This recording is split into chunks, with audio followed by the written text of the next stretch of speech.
Hi, I'm Mike from 1A Auto. We've been selling auto parts for over 30 years.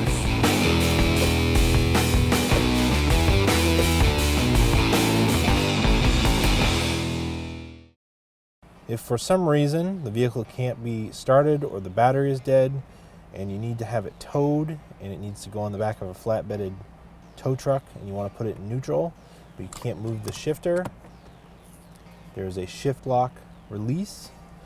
And use a flat-bladed screwdriver. I've put some tape on here to protect the trim. And just pop the cap up.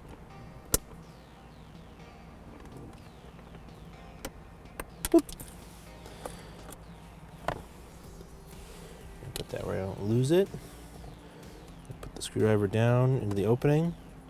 And I'm going to put my foot on the brake. The car doesn't roll. And push it down. And then I can push the button in and shift it into neutral. And now the car can roll and be put onto a tow truck. And you just hold the brake.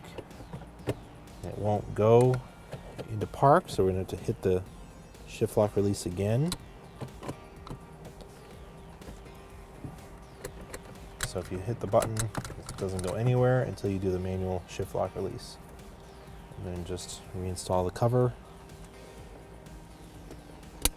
Just like that. Thanks for watching. Visit us at 1AAuto.com for quality auto parts, fast and free shipping, and the best customer service in the industry.